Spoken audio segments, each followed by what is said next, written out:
You know, we wake up at a certain hour, we work to a schedule, we measure our lives in days and years. This concept of time just feels so fundamental, doesn't it? Almost like it's part of the natural world. It seems to exist completely outside of us, like this constant neutral force, kind of like the weather or the landscape. It's just there. And yet, the way we perceive time today isn't a given. It's actually a human invention, an idea so powerful that it has completely reshaped our reality. So to really understand the world we live in now, we have to go back. We have to understand the story of how this idea came to be. For most of human history, people didn't live by the clock. Not at all. They lived within the flow of events.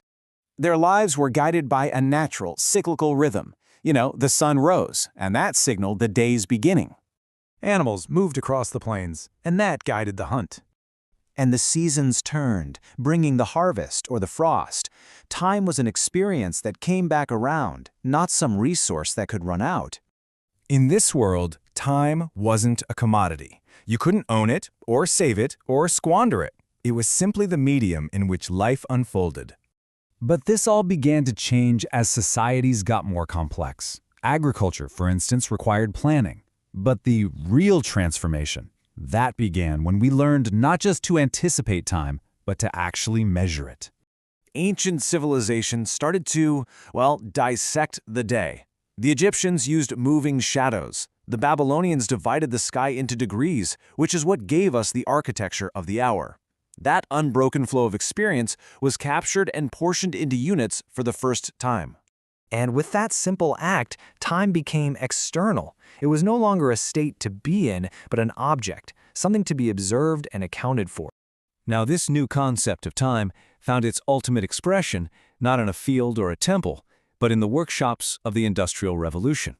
The machine demanded a whole new kind of human order. Everyone had to arrive, work, and leave in perfect synchronization. The organic rhythms of life were replaced by the mechanical pulse of industry. So the tool that we invented to measure time, it actually began to define it. A new reality was created, one where minutes and seconds suddenly took on this immense importance. Life, which was once organized around natural cycles and purpose, was slowly being reorganized around a completely new principle: efficiency. And this external pressure, it didn't stay outside of us. Over generations, society didn't just adopt clocks, it internalized their logic. An idea took hold that time was scarce and therefore valuable. And from this, a whole new set of moral judgments emerged. Being late wasn't just incidental anymore, it was a personal flaw. Waiting became unproductive. Even rest grew suspect. The question shifted from the quality of our experience in time to our compliance with its demands. We started to rush, even when there was no real hurry.